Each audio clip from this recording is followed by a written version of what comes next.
I want to say thank you so much for coming to my podcast, Richard. But I want to let like the viewers know how long you've been doing real estate for, and also you've been healthy your whole life. But when did you start real estate? Like how long? So yeah, because I want everyone to know the content, how much you know of it. You know, like listen, real estate. I'm one of you're the expert here out of the conversation. So I want. No, I wouldn't say. The thing is this. I've always had a thing for real estate. I'm like the weird person that likes real estate. A lot of people don't. Yeah, you probably played Monopoly as a kid all the time. I love it. I have a tattoo of the Monopoly guy on my. Really? Yeah, man, on my leg. On your leg? Yeah. Okay, I gotta see it later. Yeah, it's like it's a place where we can show it, or like it's on my calf. Okay, we'll wait till you're on your calf. Okay, we'll show it later.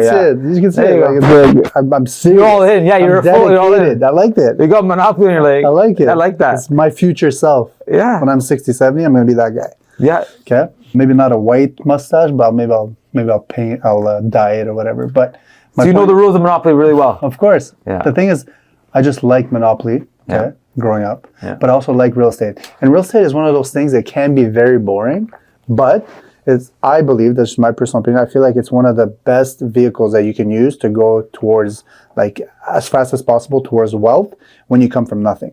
If you don't have anything, okay, you're not given anything. Let's say your parents are not rich and no one's giving you anything. Building like assets through real estate, it's the fastest way, in my opinion. It's the fastest way to get wealthy. And if you look around the table, like I'm not this table, but like in general, the wealthiest people all have real estate. Yeah, they all have. And it's like, why? You know, that's why I was curious. I'm like, why? Why do all rich people have real estate? All wealthy people have real estate. What's up with this? There has to be something. So that's kind of what got me into real estate when I was younger. And then I started investing in real estate, I don't know, around 2010. I started investing in real estate, buying real estate, obviously with you, obviously. Like I used you as my mortgage broker. I'm happy to be part of that. Yeah, I mean, listen, it's nice. That's a big part of it too. Like you have to know the right people that you trust, which I do. I trust you. So that's kind of how I got into real estate. But before real estate, I used to do fitness, right? I was a physiotherapist and personal trainer, right? Yes. I did that for 15 years. Yep. You know, you were like the tip-top shape guy out of like everyone I knew for the longest time. I mean, I think it seriously. But you were consistent. I know a lot of guys who got really, really healthy and lost it. You were one of like the guys who had it his whole life. Because that's the hardest thing, though. The hardest thing is to be consistent. Yeah. I can be in shape in 6 weeks. Sure.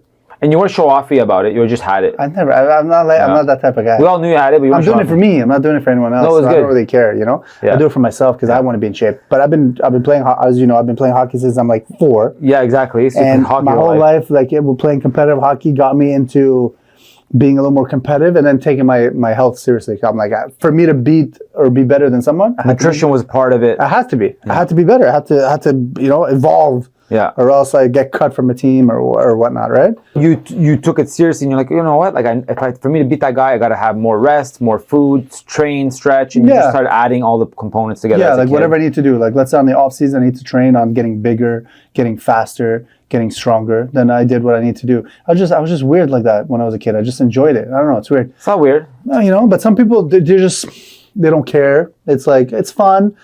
I liked it. I thought it was fun, obviously. That's why I played it all the time. But you know me long enough. I'm obsessed with sports. Yeah. I love all sports. Yeah, exactly. Anything competitive, you watch almost every sport. I watch. Yeah. You know, like if there's a betting line on it. That's tomorrow's the Super Bowl. I'm watching. And that's why we're doing podcast today. Oh my God. Like, Super Bowl is a Super Bowl. Like, I don't miss a Super Bowl, obviously. But my point is, I love sports in general. But what I love about it the most is how competitive you have to be, or how competitive it gets. Yeah. That's what I get. That's what I like. I always respect people who are healthy, in shape, especially like muscular, because it's not something they inherited. It's not something they were given.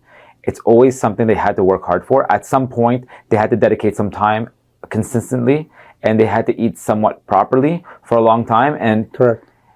Some people have a problem with working out every day, and some people have a problem with eating healthy every day. And you could do one or the other, but very few people do it well together for a long time. The thing is, a lot of people want all the results that come with everything, but they don't want to actually put in the actual work because it's really hard. Yeah, as a personal trainer, it's really as your past trade, like you could do personal training in the whole world, but like personal training, if you saw 100 clients, I'm just gonna guess, like, okay, I bet you only 3 of them outperform, like, made you do the wow. Maybe 3%, 3 out of 100.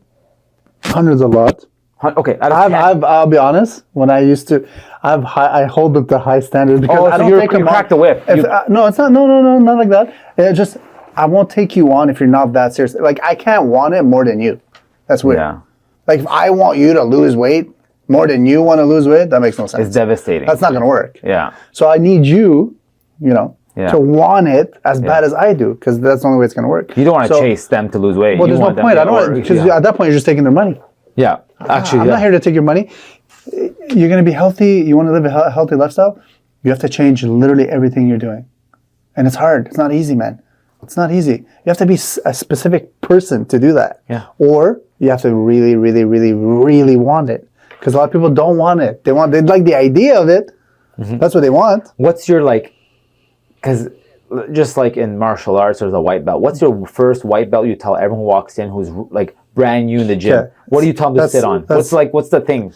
The thing is, I think I've told you this before in the past, actually, like you or your brother. Yeah. But the thing is, it gets too complicated. Okay. When you first walk into something, like a gym, and you've never been to a gym. Because it can be intimidating for people who don't go. It's 100% intimidating. If you're not, that's weird. Yeah. Like it's very you should celebrate that. Yeah. If you walk into a gym and you're not intimidated, you signed up and you walked in, it's a big good thing. for you. Yeah. Good for you. I tell this to all my clients in the past is when you first walk in, good job, you're here. That was phase 1. You did good. Now you have to do literally that 6 more times. Yeah. That's it. Don't worry about anything else. Don't worry about what you're doing. Just show up. Yeah. Because showing up is the hardest part. Yeah. Once you get here, you're going to be like, well, since I'm here, might as well do something. I might as well try the machines. Okay, let's start off on the bike, or let's start off on a treadmill. Let's start off. It doesn't matter. The point is like you're doing something and it has to become a habit. Yes. Until then, it doesn't matter. Yes. It doesn't matter what you do. People get so complicated. Do you notice it when it becomes a habit for them? Do you notice it like 100%. the 90 day, right? You know when they start coming in on their own on days that they shouldn't. Like not the workout, not the personal training days. The other days. Like let's say I see you 3 times a week. Okay? They come in the other and you're coming in on a day that I don't normally train with you. It's like, okay, they're getting there, because that's the hardest part, is to show up. That's why people listen. Between us, obviously, the reason why people pay for training is just it's not because they don't know how to train. It's accountability. Yeah, that's it. Yeah. You can go online and look up a million workouts. You can listen to a million podcasts, a million books you can read. Yeah. There's information everywhere, but but it's still hard to have a 6-pack and to stay in shape. Why? Because you need someone to hold you accountable. If you're not going to hold yourself accountable, that's the difference. True. That's the only difference. Yes, it's true. And I hold myself accountable to everything. I give myself consequences to everything. That's just how I am, naturally. Yes. I don't try to do it because I'm trying to, no, just naturally. Like, if you want to be good at something. I know that about you, yeah. You and I have another friend. They're like that. Like, you're not hard on yourselves.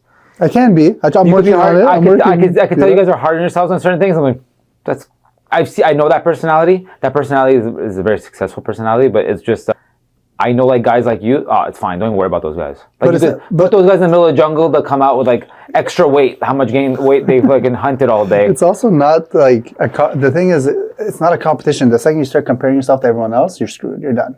Yeah. You can't do that. You can't do that. Are you better than you were yesterday? That's it. I know it sounds like super cliche. No, it's true. It's true. But it's facts. And that doesn't even have to be like 10% better. It could be like 0.5% better. Listen, anything better is good.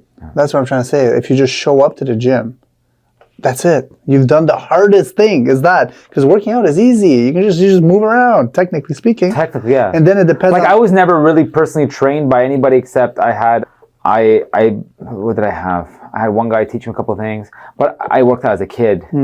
And I did... I think that's important, though. You have to start young. When you start young, it's easier. And we did... there was a class that I signed up for in high school, and it was a workout class, and it was like literally he would give you like courses, and there would be like a form, almost like a spreadsheet, and you write down how many sets you did of every. So I always knew how to do every machine because of the way I spent a lot of time working, and then I have family and stuff. So I do a lot of stuff that I'm not trying to tell you how to tell people how to work out, but for me, what's easier just showing up and doing the thing. So I don't have.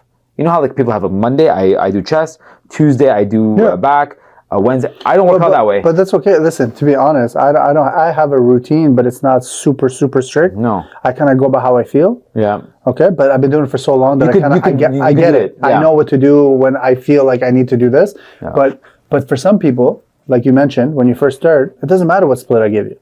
Because if you're not going to show up, it means nothing. Yeah, like So you have to do that first. Yep. And then you can get complicated. It's like a diet. Yeah. Start by eating less Yeah. and move more. Start there. Start there with the calories. Yeah. And then once you start doing that, then we can implement, okay, you know what? Drink more water. Add this. Take the pop out. Yeah, cut a little bit more on the carbs. Eat better, healthier carbs. Maybe healthier fats. Maybe do that. But like, imagine you came up to me. Yeah. And I'm buying my first house. Yep. Okay. And I don't know anything about mortgages. And you just slap on all this like knowledge on my desk. It's hard. And I'm going to be like, what's going on here? I just want to know how much I pay a month. Yeah. That's it. Yeah. You just want. Where do I sign? That's I it. want to sign, and I want my How keys. much do I pay a month? Yeah. Okay. Like some people assume I give them the keys or I give them the check. It's like no, it goes through its whole process. Yeah. But that's the thing. Like everything is, people overcomplicate everything these days. People need to like take a step back. Yeah. Slow down. Yeah. And like start by doing things that first of all get you in the right direction. Because the only difference between like someone that's like, let's say me versus someone else that is less motivated, the only difference is I've been doing it just longer. It's part of your routine. That's it. I'm just used to it. I don't even notice. It's like you taking a shower. Do you think you have to take a shower? you do it. No, Yeah. it's It's the like same thing. brushing I get teeth, up, I go to the gym. That's how it works. Yeah. But that's just me though. It doesn't have to be that. But it's a good habit to have. It's a good habit to have. If you're into that, you can not be into that. That could be not your thing. But then don't be shocked if you're sick or dying or you're injured or that's on you. I think that when we were growing up, it was more popular. It was cooler to work out. Everyone were kind of worked out at some point somewhere. Knew what a bench press was. Example, right? Sure. I think now the kids don't care as much about working out. Well, they care about the aesthetics of looking like they work out. That's the difference. Because a lot of people, if you think about it, they do all the wrong things at the gym. Okay, whatever. Yeah, which I is did the normal. same. Which Yeah, is normal. Which is normal. I did too. Kid, yeah. Everyone did, obviously. But what I'm trying to say, I would never work out the way I worked out as a kid. No. well, no. I mean, you learn, right? It's the same way. You wouldn't drive like the first day you drive. No, exactly. I don't drive the way I drove as a kid either. You're better now. Which makes sense. But a lot of people, what they do is they care so much about the result. They're ready to do all this unhealthy stuff just to get there because they look like they're doing, but they're not doing anything in between. They're not learning anything. You're not teaching your body anything. You're not teaching anything. Yeah. And that's the thing. And that's why a lot of the fitness and real estate are similar. Yeah. When you think about it, actually sit down and think about it, they're very similar. And they can apply to anything. That's what's crazy. Because if you have dedication and you're committed when it comes to fitness, you can literally apply that to everything. That's how you transition. That's how you... To everything. Yeah, it was easy for you. Well, two things. I wanted it. I liked it. I enjoyed it. Those are huge. Because a lot of other realtors tell me about you. Like they know we know each other and they're like, yeah, he's doing good. I like this stuff online. That's nice. You know, so appreciate like, that. yeah. But I also, the one important thing is okay, to come down and make it very simple, is just you have to want to do it. That's number one. I know it's like very repetitive, but it's the truth. And you have to do it for yourself. That's the thing. Yeah, I do it for myself. I love doing content. You know this. I shoot whatever. Great. I love doing my interviews. That's why I started this the fitness and success. YouTube, yeah, the fitness and success. Right? Which I interview people the way you're doing here, YouTube but while we channel. work out. Yeah. You know, make it a little cool. fun. We just started. You're already going to work out and you're already going to meet your friends. Yeah, you might as well talk about it. Because the thing is, I've noticed in the gym, a lot of deals are done in the gym when it comes to like just in general. Like you know how you go I said golfing. that on one of my videos. One of my videos. But it's true though. Yeah. You know when you go golfing, you talk to people, stuff happens, right? And the way I look at it is, if I'm golfing with you, I have 18 holes to convince you something. Yeah, it's gonna happen. Like, you know what I mean? I actually have a video of me explaining like the tricep. I was doing triceps and I met somebody. It's just funny. Yeah, you're right. But a lot of my business comes from the gym though. Because you're at the gym, you're talking. You're networking all the time. Well, I mean, it's not even networking. It's part of life. Like you start talking to someone, you see them regularly. They start asking you questions. You start answering questions. You guys, because you're on the same wavelength, because you're the same people. Not everyone is designed to go to the gym every day. No. And it's fine. That's completely fine. But whatever path you decide to use, like let's say you're not a gym person, it's fine as long as you do what you need to do to stay healthy. If you care about that. Some people don't care. Yeah, if you like going for 20-minute walks a day, that's perfect. You know what? Do what the hell you want. Yeah, that's whatever why people do whatever you want. You want to be unhealthy, that's fine. Yeah. That's you. Yeah. You know, that's what you want. But then don't complain. Some people are happy with it. Mm-hmm. They're happy with a pitcher of beer after every game they watch. And you know what? That's okay if that's what you like. But then you can't say and be like, oh, I want a six-pack. No, you don't. But they're never that same guy who doesn't go to the gym and he's unhealthy will never be able to meet a guy like you randomly at the gym because he doesn't go to the gym. So the thing is, it trickles down to other things because what I'm doing is creating habits for myself that will put me in a situation, I believe, that will succeed in general. So then when you apply that to everything else, let's say I'm calling you for real estate and you don't answer, that's fine.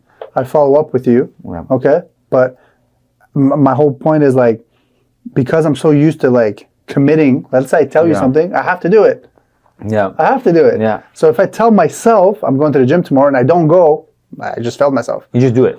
Well, I have to do it, man. I committed to myself I'm going. Yeah. So it's the same way. I'm committed to you.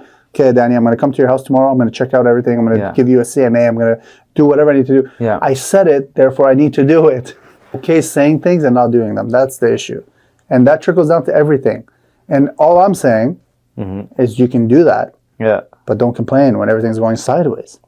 I respect a lot of people who just do shit without, because there's people out there, who are very successful who have to check all the boxes. Well, you said it in a weird way. Why'd you say it like that? It's because the world, this is how it works. You picked that up. He said it in a way that it's because he had someone in mind. No, it's because, look, there's people who have to do things, and when they do it, they have to do it perfect. Do you know what I mean? Yeah. So they never really start because it has to be perfect before they start. Well, and there's some people who just do things, and even if they half-ass it, it started. Starting's the hardest part, though. Starting, exactly. So to me, I always respect the person who just starts, even though they're like, they're figuring it out as they go. When I did real estate, it was the same way. And that's what I respect. You know? So when you did real estate, you just started. You didn't say, "Oh, I'm gonna be the best." Like I'm gonna figure. Like you're not gonna perfect it. You're just gonna start. Yeah, you figure it out as you go. You got your license and you did it. Yeah, you learn as you go. Obviously when you're doing license, you learn a lot of stuff, but you're only gonna learn. The best way to learn is doing it. It's a license to print money. A real estate license. I feel. I think if you know what you're doing. It's licensed to print money in a way that you, no matter what, know people that have to buy and sell a home. Repeat in that? your whole life. Repeat Okay. that? So in real estate, when you get your real estate license, no matter what, you have friends and family or people who you know who have to buy and sell homes. So no matter what, that license has printed, like makes money because you're servicing people. Like you're gonna go to that guy. You know, I get what you're saying. Yeah, I get what you're saying. But let me ask you this: do you feel like everyone, your friends and family, would feel comfortable using you, for example, if you had your license? I got lucky. Everyone that did use me. But some people don't. Like for example, I know people that are, my friends, but use other people. It's fine. I don't like. It happens. I don't think it's hard, and it's cool. Yeah, but just like you said earlier, that you won't take on somebody who doesn't commit to you working out, losing weight, so you don't give them the time. So really, they never sucked away any Richard time. All he did is correct. You wouldn't allow it to. So the ones that do, you service them. They got 100% of Richard time. Well, you have to meet me halfway. Yeah, exactly. I don't want to work with you if you don't want to work with me. No, exactly. That's what I mean. If you want to work with X, then go work with X. That's what I mean. You know. So there's no loss. No. But the people who do that like there is a loss. That's for them, but that's for yeah. But like joking, just like in working out, just like in real estate, if somebody says they want to work with you, and then you said meet halfway, but it's almost like 100% committed to each other, and I feel like real estate's the same, just like you're working out. What you said about working out, but they also won't take it because it happens to me a lot where I didn't help a lot of people. No, you've been doing this. I've been helping a lot of people I've been helping a lot of people. So one of the things I regret a lot is I didn't help a lot of people when I should, but it's because of that. I had the same thing where I didn't have the time to give everyone. Gotcha. So you can't do that though. You have to protect your energy, like they say. Your time and energy. It's very like you can't. The whole thing like you can't help anyone else if you can't help yourself. Exactly. So yeah, that makes sense though. But I couldn't do it, and then now I feel like with the online stuff, I could in a way because they can just go and get whatever information they want. And don't get me wrong, like I've helped people just to help people, and I didn't have to, and they weren't committed to me, and I did it anyways. Yeah, it's fine. Sometimes you just have to do it. Like it is what it is. That's fine. It is what it is. I think in this field, right now, 2024. But me, it was like it was like people who do want to do what I'm doing. I understand. That's what I should have helped more people. I understand what you're saying. Versus because I didn't, because I'm just like, man, you got like who would use your time or energy, and your time is the most expensive thing you can give. That's all that matters. So when you do that, wasting the time, it hurts. So you then you can't help the actual guy who deserved your time, but you never knew he deserved it until much later. He or she deserved. I kind of regret not having a better formula to filter out the people I should have given more time to and people I should have not given more time to. I'm somebody who can cut off somebody pretty quickly. I mean, if you have to, right? Yeah. Like, and I think or not even allow them through the door. And I think that I should have, if I couldn't go back in time, I would have, my door would have been open, more doors would have been open for more people, but I would have structured it better. I would have probably even had somebody. But I would argue that you wouldn't know though until you do it. Like you wouldn't, you don't know someone until you talk to them for a few times and spend a little bit of time. You have to like invest some time into someone to make a decision. Yeah, I know. But be like, okay, maybe they're not worth it, or maybe they don't care enough, or maybe they're just like using me for whatever reason, or just knowledge and whatever, right? But I feel like you're giving good time to good people. You have to surround yourself with good. So I've noticed like you're. I try though. Yeah, it was good. But it's hard. It's hard to know if someone's good people until you talk to them. That's what I'm trying to say. You have to talk to them. You have to spend the time with them. At the gym. Everywhere. No, but at the gym, a lot of your close friends come from that. A lot of my close friends come from the gym. Think about it. I've been going to the gym since I'm like literally legal age to go to a gym. 15 years old. I've been going to a gym. Yeah, that's I'm what I very mean. comfortable in the gym. All your setting. close friends come from there. 100%. And they're all committed like me. So they have the same mindset. So we're all similar. They all get it. One of the best world-class sales or onboarding or something comes from Good Life. There's a program that was copied from Australia. They have a good system. They have a good system, but there's a sales funnel or something. There's an Australian gym. I don't know what it's called. Les Mill, I believe, but I think it's in New Zealand. Not New Zealand, okay. So this sales, whatever that is, that formula, it has been implemented by Good Life. Good Life kind of tweaked it and did it in Canada. Yeah. And it's what made Good Life, nobody even knew who Good Life was before the system was created. And then this system, it was the whole like, everyone has gotten this call before. I'm not saying you've called people, but you've gotten this call like, hey, you want to be Good Life? Yeah, like the salespeople, not you, the salespeople. You want to be part of Good, like you know what? And how they got your number was they just signed up someone else that had to give them 5 names. Yes. This is the formula. It just comes down to referrals. Referrals, At the end of the day, it's the whole referral system. Your friend Andrew just referred you, and that's how I got my call. Yes. Someone gave my name. Of course. And I'm like, he told you? Yeah, he's my good friend. Sure, he's a good friend of mine. But he wants me to be in shape. Yeah. He's like, but you still have to. Okay. I find right now in 2024, one of the most important things, especially in both our field, your field, the mortgages, my field, when it comes to real estate, realtors, if you're this is the time right now. Yeah. Where all the filler, I say filler, because all the people that are, let's just say, not committed, not as serious, or they're doing it part-time, or they're not expert in the field, that's when it's all going to get pushed to the side. And all the people that are basically the professionals, dedicated, the experts, the ones that are taking the job seriously and they're working on their craft, those are the people that are going to do well. That's what's going to happen, because at the end of the day, times right now are hard. You can't just go outside, put a sign, and it's sold. It's not 2020. Yeah, it's different. You actually have to do something. You know, you actually have to try to sell this house. I was told about tough times, and it happened in 2008, and it's almost every seven years it's supposed to happen. It was late for this one, but we all know there's going to have a tough time. It's just waves. Of course, but that's how it works, though. It goes up and down, right? There's always a tough time. But it comes down, like we said earlier, it always comes down to fitness. It's weird. Because look, on days that it's snowing, or raining, or freezing rain, or I'm feeling meh, I don't feel like going, guess what? I still go. Yeah. I just don't do as much, or whatever. You still show up. Well, it's the same thing. The market's tough. Okay, what do? I still have to sell that. So show up to the house that's 50 kilometers away. People still need to move. People still need to sell because stuff happens. Yep. Right? They need to move. They need to downsize. Their jobs relocated. Whatever. Life happens. People get divorced, sadly, knock on wood. Hopefully nobody on this table ever gets divorced. But my point is, stuff happens. Yeah. And so it's a field where there is business, but only the people that are really good at it are going to get the business. Because it's time. People show up with their time and because it's hard right now. It's not easy. Mm-hmm. So you can filter out easily who's good and who's not.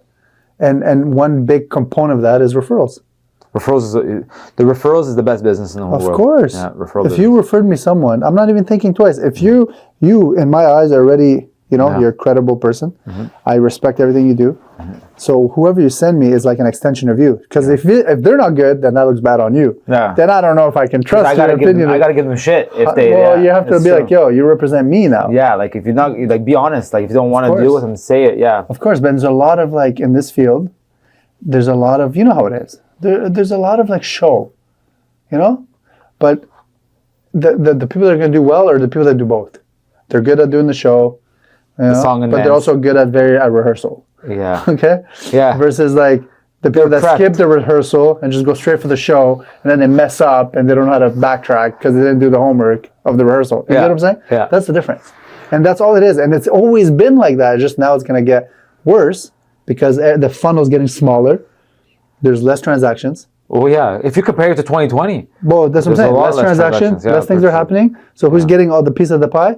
Whoever's All the working. people that know what they're doing, the experts, the professional. And this is the time right now where those people are going to literally just rise up, you know, over everyone else, just naturally. Yeah. Naturally. The people who work are still going to be busy. Of course. Yeah. Listen, all the top producers in my, whatever you want to call them, top 1% of the company, Are still going to be top 1%. they're still 1%. Yeah. They're not going anywhere. Yeah. They've been doing it so long, they can do it with their eyes closed. Yeah. And they have reputation, they have credibility, right? It's the people that are trying to find themselves, which is fine. I would argue that I'm trying to fit in where I want to fit in, you know? Yeah. But if you know what you're doing and you're good at what you do and you take the time, which is the most like Time is very important. take the time to learn and understand who you're working with, you're going to be fine. Yeah. But a lot of people want to do that. You know, they're too busy watching like Selling Sunset and thinking it's that easy. It's not like Selling that. Sunset. It doesn't work like that. Yeah. That's not how 10x it videos. is. It's just you have to actually. You know how much time you put in? I would say, if you talk to like 10 realtors, you know how much work we do that we don't get paid for anything, and not just that, we're working on potential. I'm working. Okay, I get a listing, right? You want me to sell your house, Danny? For me to be good at it, I have to invest my time and money into this listing.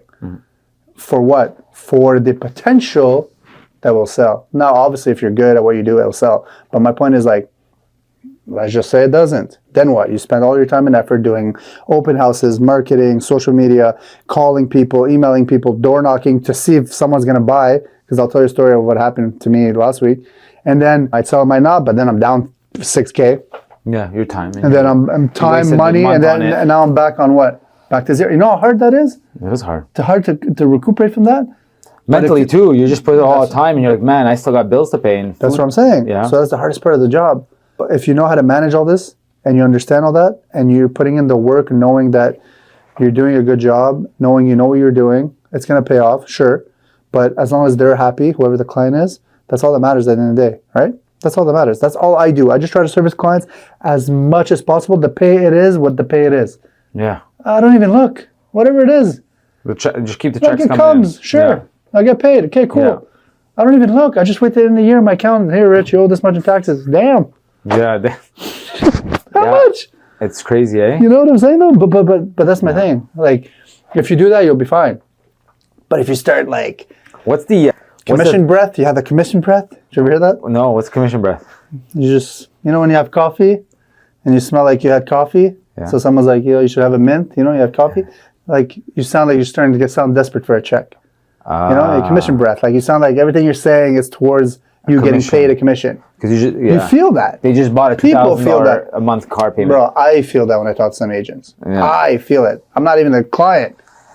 You know? Yeah. And I feel like that's the hardest part for people to understand. Like, some people give a bad rep to realtors, but I mean, it is what it is. But there is that in every field. What's a tip you would give realtors who are just starting out to avoid that feeling or whatever feeling? The best tip What's the best tip you can give a realtor? best New realtor? advice I ever had was someone that told me, just be you. Yeah. Don't compare yourself to anyone else. Be you, and then put in the work every day that you have to put in. That's it. Yeah. So if you're new and all you're doing is getting into the business, all you have to do is, who cares what your card looks like? You're giving it to nobody. You have no clients. You know what I mean? Yeah. You need to spend 6 hours doing designs on who cares? Go find clients. AKA go out, talk to people. That's it.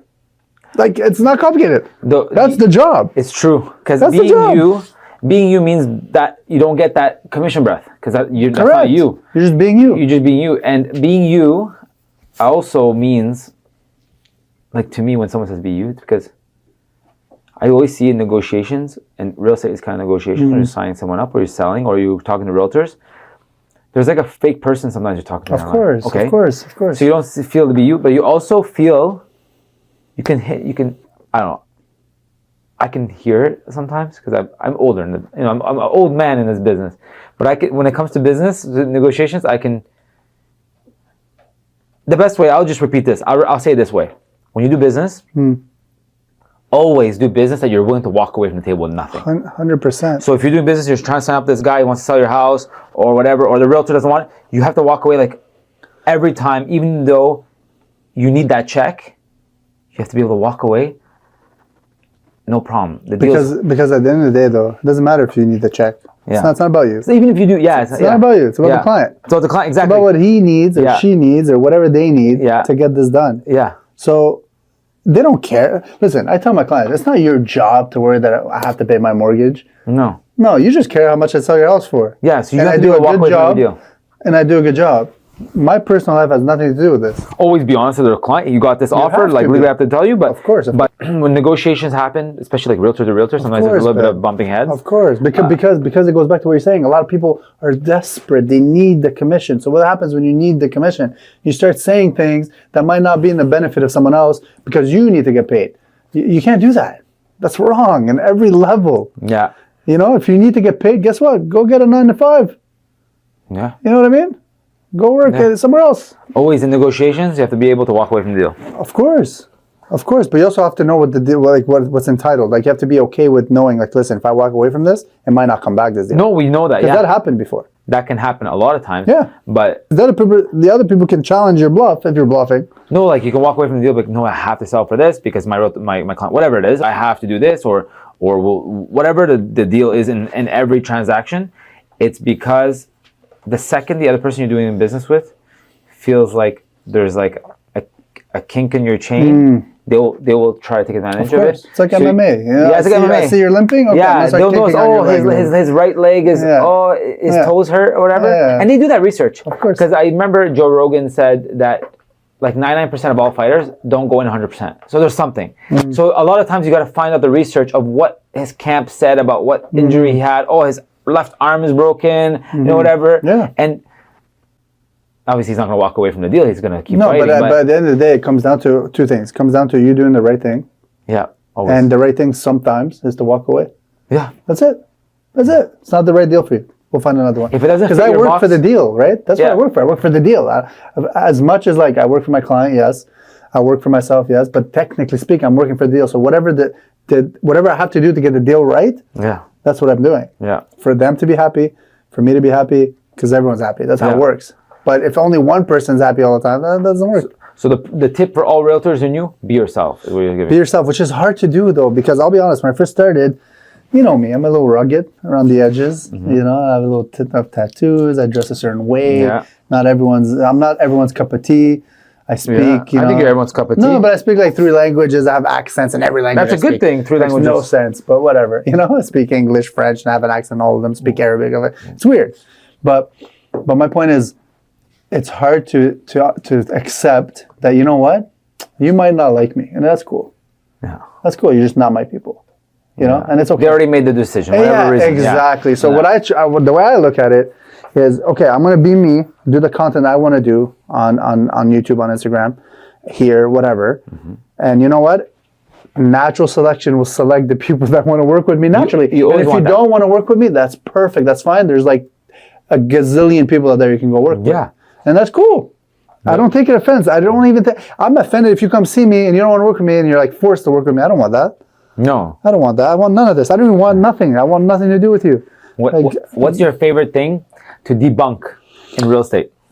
Actually, you know what? In working out, because like that's fun too. Fitness, there's a lot of What's stuff. a good debunk for fitness? Listen, man, when it comes to fitness, like the whole because I know everyone comes in, they think everyone knows everything about fitness. Yeah. Carbs are not bad for you. I don't care what anyone says. Carbs are good for you. You need carbs. You need carbs. Okay, you just need to be like mindful of it.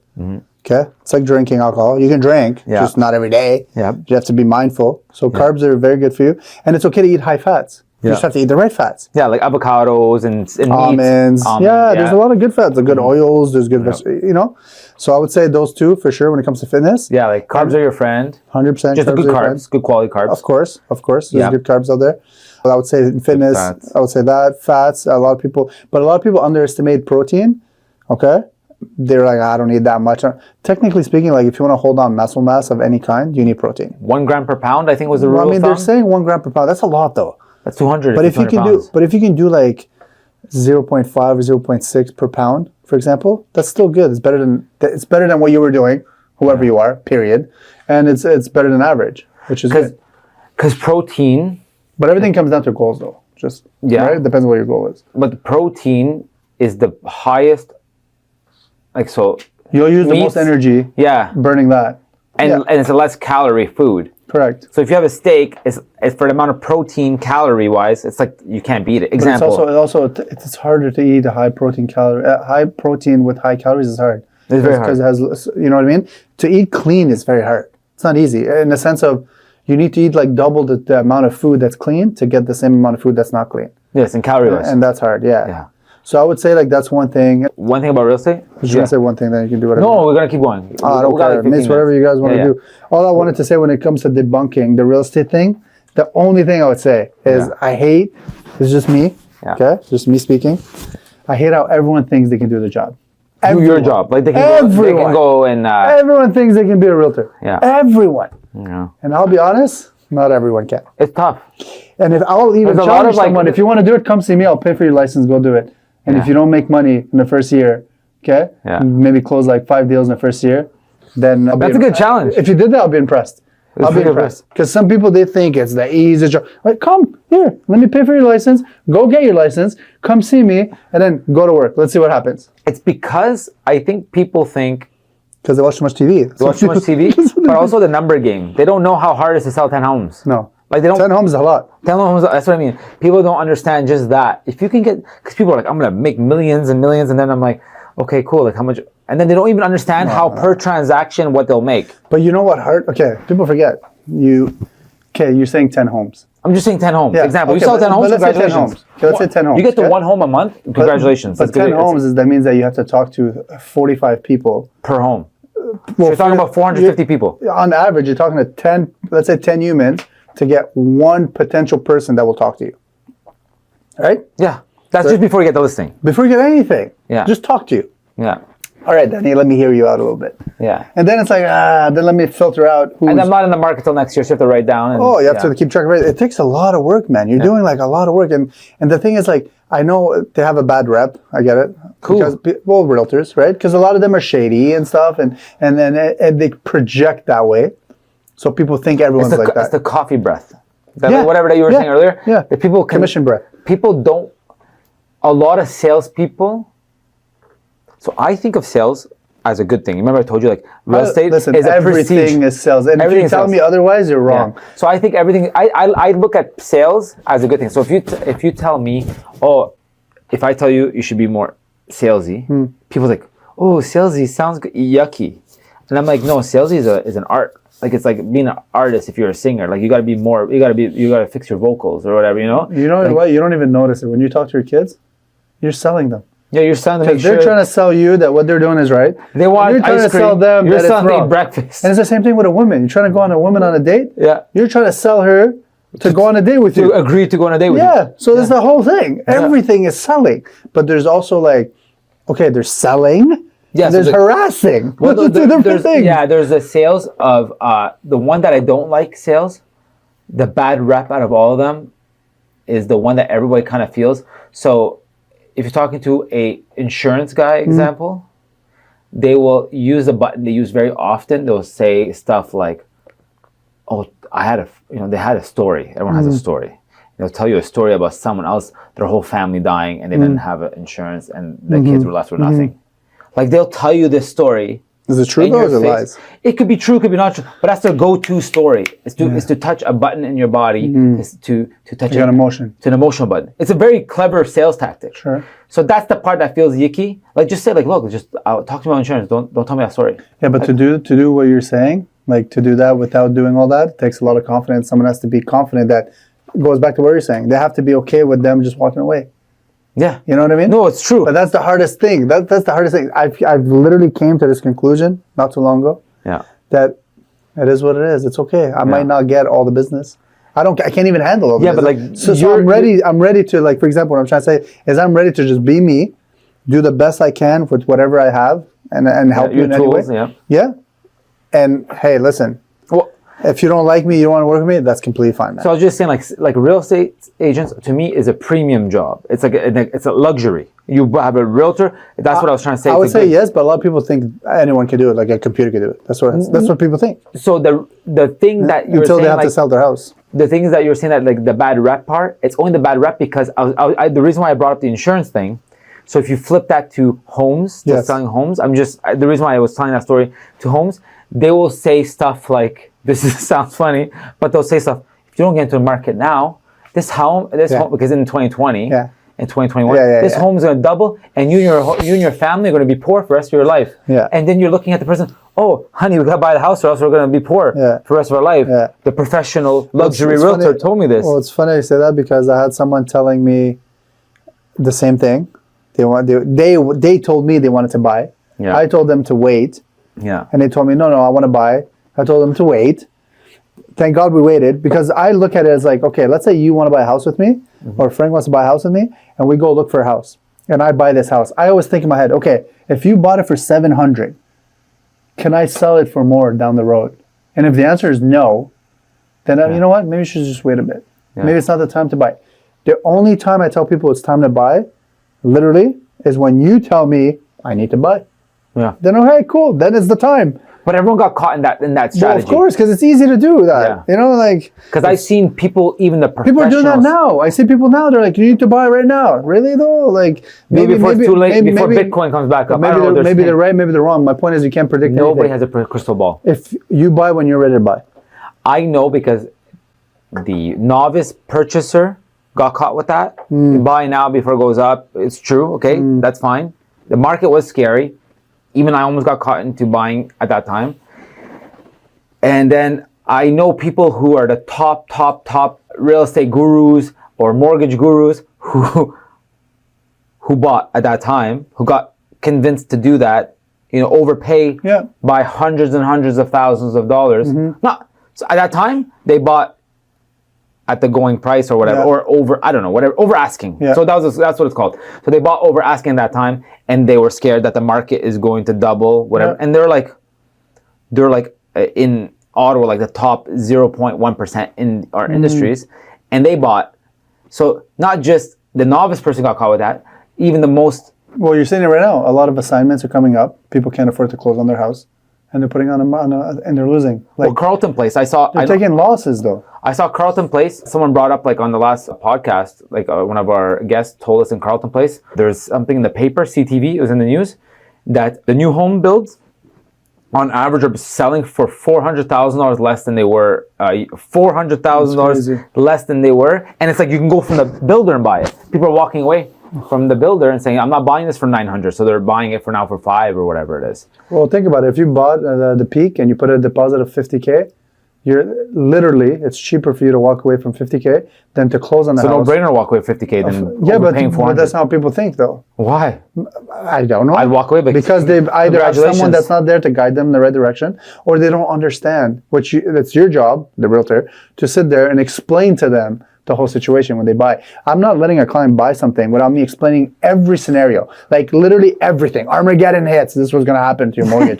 Like all the things, this was going to happen to your mortgage. Then this is going to happen. You understand this? Yeah, okay, cool. You're cool with this? Yes. Okay. You're still okay with it? Go overpay. Then let's buy. Then let's buy. No, but that's the crazy part is that a lot of people don't understand is that if you're purchasing, if you decide you want to buy a home for $1 million that's worth $700,000, and that $300,000 difference, they're not realizing that the bank is not your partner on this house. They don't care. They're only going to finance the value. So the 700. So you got to put the 300 difference. Of course. And your down payment from 700 to whatever mortgage you want. And the only time you would ever recuperate from that is you waiting 2 decades and hoping that it'll go up. Well, that's what I was going to say is that everyone got caught with that. So like that, what made the sleazy feelings that people have is a lot of people got caught with that in 2020, and now, not 2019. 2019 guys are pretty happy because they got the lower price and the lower rate. Yeah. The 2019 guys, they're happy because they bought when the prices were lower and the rates were good because they were able to kind of get the 3% around. And 2020 guys, they bought. It depends when they bought in 2020. By the end of 2020, they bought when it was rising, the prices, but the rates were a little lower, or much lower. And then so on. The 2023 guys, I think, are the ones that got hurt the most, or 2022. And now, but I know we're short on time, but if you bought in 2023, okay, technically speaking, I think you're better off 2023 than 2020. But my point is, if you wait long enough and the rates go down and refinance when the time comes, aren't you in a better spot? Because mathematically, right? If the rates ever go down to 2, well, they won't go down. Let's just say, I know. Let's just. You think they're going to go down to 2? No, I don't think. I don't think anything. I never assume rates. I assume nothing. Okay, so but if they do go down to 2, and with the rise of population that happened now, and with the inflation prices of everything, what the world saw happen with the increase in our markets, like the Canadian market, it's going to triple. It's going to go crazy because there's no homes. The demand is still there. They're just sleeping. They're just like, okay, keep saving your money until that price drops. That rate. Because like they say, right? You married the price, and you did the interest rate, right? No, you did the interest rate. Yeah. So they're waiting to get married. So that's the thing. But the thing is, they're waiting to date. Sorry, they're waiting to date. Yeah. And I don't know why, but that's what they're doing. The rates go back down to 2. Then everyone's like, I can afford a house. Not even just 2. Let's say they go down to low 4s. Because right now, what, 4.9, 4.8? Oh, it's not far from low 4s if you get insured right now. Okay, so let's say... So it's like the low 3s. Okay, but let's say like someone buys a house, rates. And let's say right now it's in the low, low 4s, let's just say. The issue is still not fixed, which is there's no homes for the amount of people that are coming in. The supply and demand, it's still high though. There's still people... Right now, last week, we put in an offer on the house. There were 6 offers, okay? Yeah. On the house. We didn't get it. So know what we did? We literally door knocked the whole neighborhood, and then one guy is like, I'll sell you the house. Perfect. We found the house to the client. Because he just wanted to live there. Good job. But my point is like... good job helping that client. Yeah, but my point is like, there's still, right now, as we speak, 2024, what are we, February? There's still multiple offers on a whole bunch of places. This market, Ottawa, is a stubborn market. People don't list their homes cheaper than they think it is. Like the homes that they believe their townhomes are still worth $900,000. Because the thing is, they won't budge. I know that's another. Because story, this is Ottawa. Ottawa has that personality. No, like they don't care. Yeah. They're not going to budge. No, I'm not. I want my price. It's not about the market. It's about what they feel. Ottawa stick to it. That price that went down in Carleton Place, that's technically not Ottawa, but Ottawa is steadfast. They don't break under pressure. Well, I feel like Ottawa is still growing, obviously, and there's a lot of people coming into Ottawa, which will keep the prices, somewhat stable. Ottawa never did this whole boom into 2020 until the pandemic. Ottawa was always that market everyone knew about. It went up by a couple of percent, 3 to 5% every year. I don't think Ottawa's ever going to, in my opinion, my personal opinion, last thing I'm going to say on this is, until they take the government, like take the whole parliament and remove it, and ship it somewhere else. They did in the 80s, They moved the government. But it won't crash like the way it does in the States. Because we're not built like that here. There's a lot of like systems in place, and the banks are hard to get. It's hard to get a loan. It's hard to get anything. Oh yeah, there's a lot of so it's hard. So red tape now. Because I still hear people, I'm going to wait till it crashes completely. It's not. It's not going to. There's not enough. They don't want that to happen. There's too much demand though. There's not enough. The thing is, the supply is still low. That's the issue. The person that says to you, I want, or I hope, or I can't wait till the market crashes on it, doesn't really know what he's asking for. He doesn't realize like that. They see other markets and they think they're all the same, so they put everything in the same pool. But they don't actually they're not actually educated. They don't understand on the topic. What they're saying they want. But that's fair. That's fine. If you don't know, that's cool. I'm just the type. If I don't know anything, I'll just stop talking. I don't talk. Yeah, but they say nothing. They just don't understand how you saying that. You just don't want that to happen. Especially because of course not. If that happens, everything's going. Everything's going shit. Because that person just doesn't know how our economy works, because He's literally saying, I hope everyone's pensions go to zero. Not just that. Like everyone's pensions. People getting fired, businesses People's fired. Yeah. We're all going backwards. Yeah. Then you're going to buy a house? You're going to buy a house when nobody has jobs? You're going to live here? Yeah, because the bank's going to give you so a mortgage. Smart. Bank's are back. Yeah, here you go. Yeah, that's what I mean. He doesn't understand who he or she said that. Doesn't really understand that his pension, he works for the government probably. His pension, okay, 1/3 of it is in Canadian real estate. And then the other 1/3 is in international real estate. So if he really wants his pension to still have money in it, like Canada's all in on real estate. Like, of course. Like Canada's still booming. We're 40 some million people. They put a lot of money into REITs. Like I'm just saying, like nobody wants the crash to happen. What they want is this: they want to be able to afford a nice home, a nice area. They just want you to make money and pay your taxes. Yeah, pay your taxes. Enjoy. You have your two cars, your cottage, your vacation. They want you to live a good life. Sure, everyone does. And if you're poor, they want you to come up. If you're too rich, they want you to come a little bit down. That's definitely a topic for a different time because we can get into that. But that gap between those two men are getting it's crazy. It's real estate that's making that feel that way. You feel? It's real estate that makes it feel that way because a lot of people are saying, I need to buy in outskirts to own. And they don't mind driving the 40 minutes away. Not now, but when gas prices are expensive and you can't fill up your tank, you're gonna. That's what I mean. Yeah, I'm just saying like there's a lot of that talk. But now they just like the government's helping a lot with the rental market. That's a crazy market. By the way, the rental just market. FYI. Yeah, crazy, like insane. You know this. Yeah, we rented your place in a day. Like it happens. It's crazy. Yeah, anyways. The rental market is actually insane. But that's the thing with suits. I forgot where I saw this. I think it was Jordan Peterson. He said that suits came from military. It came from like a military background because officers wore suits. Because everyone looks the same. They want everyone to be uniform. Uniform, yeah. So the uniform and then the office uniform was the suit, so everyone looks the same. So there's no he's better than me or she's better than me because everyone's wearing suits. It takes away. Yeah, because you can't tell. Everyone's on the same playing field when you look at them. Yeah, it makes sense. It makes sense. Suits are. I don't know. I don't wear them often, but when I do, I like suits. Obviously, shameless plug. I'll go get all my suits from Mario. Yeah. But I just like Italian. Anything that's You've been Italian. loyal to him for a while. I remember you mentioning his name like 10, 15 years ago. I love his stuff. Yeah, he's got his stuff. His stuff is amazing. Yeah. He also does like custom. He also like all that kind of stuff I love. He's good. He's got more of the younger crowd too now. Yeah. A lot of the younger he's doing crowd. well. People should check him out. Mario. He has Mario Umo. He had a place on Bank. I guess he moved. Yeah, he moved. Now he's in like close to Richmond Road. Yeah. Yeah, in that area of town. Yeah. Yeah, you do that. You're wearing a suit feels good. It's true. I just did it for so long that I forgot that feeling, but in the beginning, it makes me feel good. It makes me feel more important. Yeah, time and place. Yeah, time and place. Also, if someone's wearing a suit, you automatically assume he's more important than someone not wearing a suit too. Do you feel in your industry, when it comes to mortgages, it's a big, like, okay, everyone I know that works in that field is suited up, right? All the time. Same with realtors. I was like that, I guess. Realtors, but I feel now it's changing a little bit. I guess younger crowds realize you don't need. Right now, people care just about the result. Not who you look like or what you look like doing it for you. Before it mattered like what you look like and who you knew, but now it's just like deliver and everything's online. Just deliver. So I guess a lot of the young crowds just deliver me a good mortgage or just give me the best rate. Give me the best rate. Give me the best rate, best service, and because right now the younger crowd they don't pick up. Before, people used to pick up a newspaper. It's true. People used to pick up a newspaper and read about the what's going on in the world, and then they used to read like I don't know for advertising. So if you advertise in the paper and you were like the mortgage guy or you were like the whatever realtor guy, you got almost all the leads because.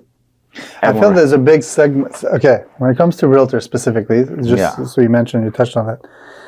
There's a whole thing about the way you look, right? Some people judge you based on what you drive, what kind of suits you drive, what kind of car you drive, what kind of suits you're wearing, right? Yeah. And I feel like right now it's slowly shifting, but you still have those people that feel it's important. Me personally, I think it's true. You gotta look good. It's maybe 5-6%. It really depends, though. I think it's all about scenario. Like if you're listing a $5 million house. Obviously, you're not going to take an OC Transpo to your appointment. No, you're not going to show up in a Corolla. It's true. You got to. But my point is like, but if that's all you have, and you're very good at your job, does it really matter? I don't know. I would say don't be afraid to go for the big sales. Okay, like I'm not a real estate agent, but don't be afraid to go for the $5 million sale if you think you can crack it. Like if you think you can hit it. But do you think it matters? Because you're driving a Corolla. Do you think it matters? But obviously, you might get judged. Like the way it works, especially those $5 million homes. I mean, 5 million is a big. Yeah. Okay, that's a big gap. Okay, but okay, let's say 2 million. Would you care if I showed up to your listing? Let's say you're listing a $2 million home, and I showed up in like a Camry, but you know I do the job well. Yeah, you've heard, Google review. This guy's usually competent. Referrals. You can skip the cars. It's nice cars. If that's you have what I'm trying to get to. Basically, referrals, you can probably skip everything because that's a referral from a friend. No matter what, he's gonna knock it out of the park. He's your friend, and whatever it is. But maybe where you're saying it matters more for people that don't know you. Yeah, so real estate is a very premium service. Like, so when you get a realtor to show your home, to sell your most expensive asset in your entire life, most people, it's a very premium service. So it's like you're not gonna try to go for less quality restaurant example. So it's like the service between McDonald's or going to a nice 5-star steakhouse. Is a big difference when you see the waiters and the waitresses and the hostess, and then there's the bread that's already there, and then there's like, oh, they recommend the sommelier comes in, recommends this service. You're not just paying for steak. The steak at home and the steak at the restaurant is probably going to be close to the same. If you really wanted to, you can watch a Gordon Ramsay video and make the same steak if you really want to. But because you're paying for that service, or you want like buying a nice suit. You said you were talking about your suit, your buddy. You know that there's like hundreds of people who sell suits, but when he makes you feel good and he goes, oh, this looks good on your shoulders, he touches your back, he makes you do it. It comes down to like custom tailoring. Tells you where it's from, tells you the material, and then this service is what realtors are, high-end service. When you have a service, a realtor, you have a concierge, you have someone that like meets with your clients. It's like very so that's why the suit looks like it fits properly, because it's like going to a nice restaurant. If you see the guy wearing jeans, you're like, man, did I walk into the right restaurant? That's where I can see where people conflict, because at the end of the day, you don't care. If he sold it for the right price that you wanted, or he or she sold it for the right price you want, it wouldn't matter in your bank account, really, at the end of the day. But during the whole process, you want to hear the good service and the showings, how he wants to tell you like what time people showed up, like the whole service, right? Yeah. And he can tell you about the neighborhoods, and he can tell you about the new neighborhoods you're going to. That's a premium service. So like realtors are servicing very premium service. It's a very premium service. But do you feel like, okay, you said earlier, just to come back referral. No, but before that, you mentioned McDonald's and a steakhouse. So what you're saying is there is realtors. Yeah, there's realtors on the McDonald's side. There are like the fast food types, and then there's realtors. Is that what you're saying? Yeah, there is a product. There's a product that you can sell it yourself. I don't know the name of the company, but they sell it. You can sell it yourself. I think it's like all over North America. But you're getting the McDonald's service. They're just giving you like your own sheets, and you fill it out. So it comes down to service at the end of the day, no matter what. No matter what, but you're gonna get cheaper service. Or better service. Yeah, you pay what you get for it. That's just everything in life. Yeah. Whatever you pay for, you'll get. Exactly. If you pay 1%, you'll get 1% service. If you pay 6%, you get 6% service. Correct. And anything in between. Yes. But my only thing is, does it matter? The vehicle. Does the vehicle that you get there to the 6%, does it matter? Does it matter if I show up the way I am today to a $3 million listing, which I wouldn't, but let's just say I did. $3 million listing? Okay, and someone shows up in a suit, but his service is fast food. Does it matter? Like, you know what I mean? It does in a way. So you show up. I'm not saying the way you're dressed, but if a guy shows up the way, because you know style, shows up in the right salesman style, and both people, one person has to prove himself just a little bit more than the other person who showed up with the suit. Because the suit guy's like, okay, he's already suit done. I put that box out of the way. Okay. He shaved and showered and like he smells nice. Fair the next guy shows up and to prove I'm a better service, I'm more connected. So you're saying one person has to do slightly more work to get the first impression right. Yeah, unless you're like in California where you don't care, you can show up with flip flops and you can throw in your surfboard in the back and you're done. Yeah, like it makes sense. So it's all into the context of what's happening. I think it's this city. It's an old school city, and most money is in old people have more money. Yeah, well, I mean, it is a older crowd. Ottawa is a government town. Yeah, the older crowd has the better property. It's a town though. People say it's a city. It's a small. I would say it's a big town. Small town. It acts like a big city. Yeah, that's fair. It is a small town because everyone knows each other. Everyone. And it's only what, 1 million? I think so. With Quebec, with Gatineau, I think we're like 1-3 now, 1-2. I don't know. We're small. That's small. Even the mill or mill 1.1. That's nothing. That's nothing. We have Toronto. What, 6? Toronto just became the Like 6. third largest, most populated city in North America if you take Mexico out. Yeah, so Mexico City out. that's a city, right? Like that's a city. Like Ottawa's not like that. I don't feel like we're there. We're like the Washington D.C. of the United States. You know? Yeah. It's very government. It's very like it's slower pace, and it's cool. It's fun. But you can make it fun and you can make it boring. It's really up to you, really. It's a town that everybody, I feel like, is eating the same food. It's like the same pay, right? Everyone has the same pay. So nobody's kind of better. There's very wealthy people for sure. There's some people who do really, really well. But you feel like the majority of the people. The majority of people can eat the same food and drive the same cars and live in the same homes because of the way our tax system is. If you make more, you just tax a bit more. So everyone's kind of like eating the same. Their vacations are the same. Some people might have a little bit nicer cottages than others. Yeah. But the government town is I don't know. Like if you work for the government, you and your boss are eating the same food. You know what I mean? But if you're in Toronto, you and your boss is a huge like the CEO of the company or whatever, because it's all enterprise driven in Toronto. It's a lot of private money. Yeah, private company. It's private company, but it's more enterprise driven. So like you work for a corporation, like versus in Ottawa, you work for the government at some point, city or federal. There's also like the military. There's there's a big. I feel like there's a big RCMP. ceiling on a lot of things. Yeah, on the jobs, anyways. Yeah, there's a little bit. It's getting a little bit more. I guess you can say entrepreneur. Yeah, there's a lot of like a lot. But the entrepreneur services them. Yeah, there's a lot more businesses though in Ottawa that are slowly coming. There's a lot more people doing their own thing. I've noticed. We have tech. Tech. Well, I know we had a big one, Nortel, before it was under. Yes. But in the west, the west of Ottawa, I think there's a lot of tech and stuff like that. Yeah. There's also Shopify's from here too. Shopify's from here, but I think now they're allowing everyone to work from home. But our tech side of things that's true. Shopify, everyone's very entrepreneurial there too. Yeah. I wouldn't say. I would say the majority of people, all employees, I guess you can say. Yeah.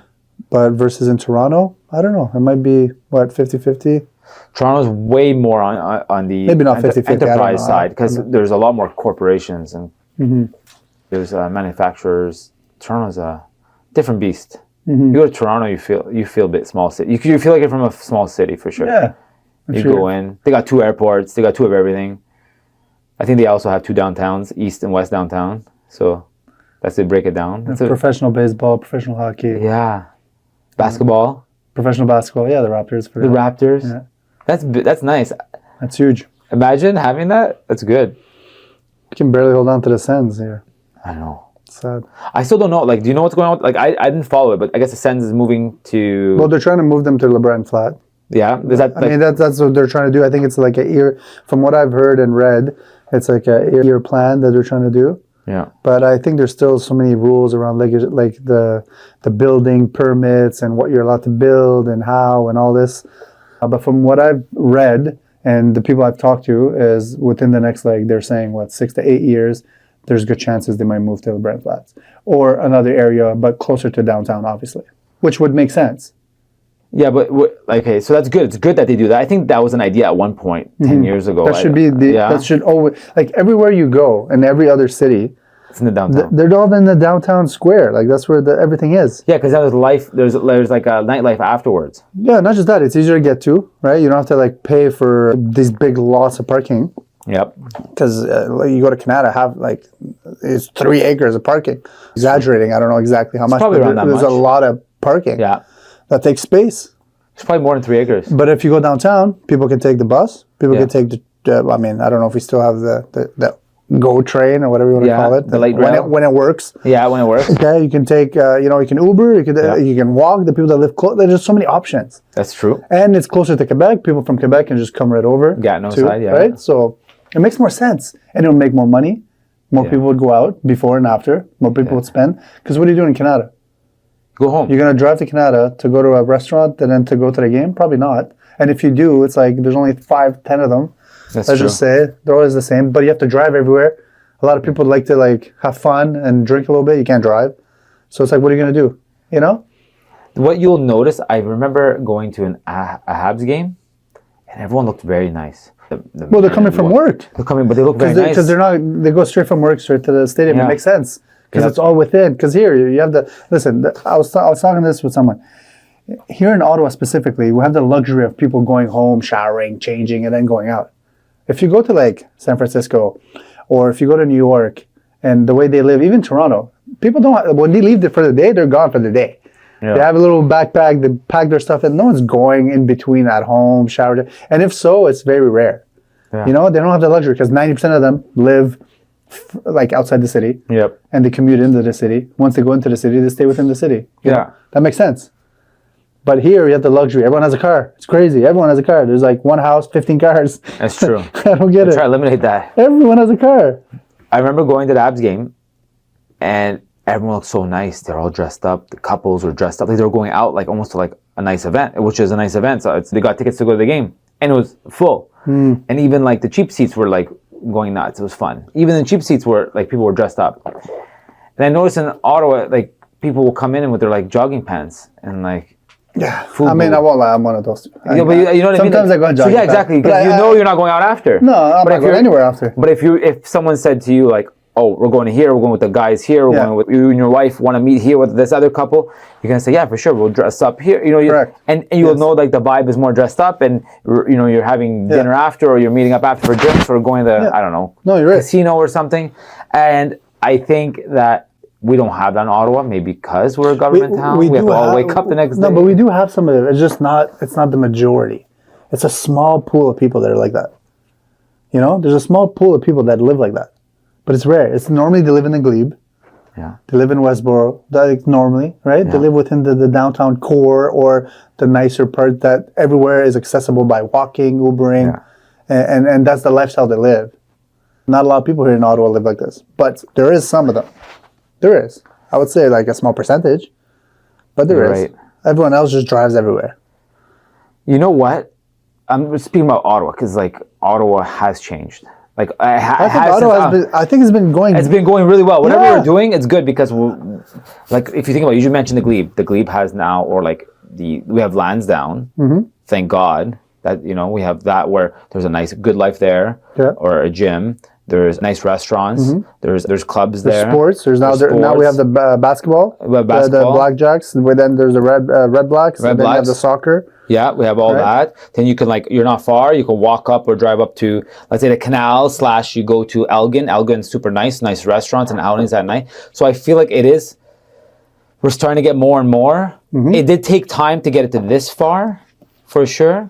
Yeah. But I feel like it's on the right track. It's also because I feel, maybe you can correct me if I'm wrong, but I feel like a lot of the people back then, there was, I feel now there's more younger people. Like when I say younger, I mean like anywhere between like 23 and like 40. Yeah. I feel like we're more of us, and these people like to, we like to go out, we like to have drinks, we like to eat good food, we like to go to events, we like and socialize. And back then it wasn't like that. I feel like Ottawa's a little older. People here were just a little slower, and they weren't. People stuck more to their communities back then. Yeah. So you hung out with your community or whatever. Like people that live in Orleans stay in Orleans. Yeah, exactly. People that go in Canada stay in Canada. That's normally. Yeah. Like you have the odd people that just live there and commute, but I feel like now we're seeing more people come and gather into the center. Yeah. For whatever reason, downsizing, get rid of one car because it's expensive. You save on gas, you save on commute, you save on time, which is the most important thing. Like nothing else matters really. Did you have fun on the podcast, by the way? Yeah, it was great. This is awesome. You guys have a nice setup here. Thank you. But I wanted to also tell you thank you for coming. I also want to say I want to let everyone know how they can follow your stuff, your YouTube channel. Yeah, so basically, if you go onto my Instagram, maybe you can put it in the notes and stuff, but it's called D. Richard Lewis. Yep. And from there, you can find the YouTube channel, literally all the platforms that I'm on is all there. But it's literally go on IG, and you'll find everything. And the YouTube is called Fitness and Success. That's a good name. I like it. Because they're both related. Yeah. Yeah. And you on the Fitness Success, you work out. Yeah, so basically Wow. we interview people that are All-stars. successful and you know, just some like interview interesting people and kind of see what gets them going and what makes them tick. But we do it in a different format. Instead of sitting down, I like to move a little bit. That's smart. So we're doing it in a workout setting. So whatever the workout could be. Yeah, you check it out. It's cool. Maybe I'll We only have two videos for now. I'll go to yours one day and then work out, be super strong. Maybe when you start doing Thai again, we can some BJJ. call Sasha. Shout out to Sasha. Yeah, Fight and Fitness, Sasha. Yeah, that's a good gym. We can go That's there. my first gym. We can go there and mess around a little bit. Yeah. Yeah, it's a nice place. Yeah. I like them. But this is cool. Like, thanks for having me. It's awesome.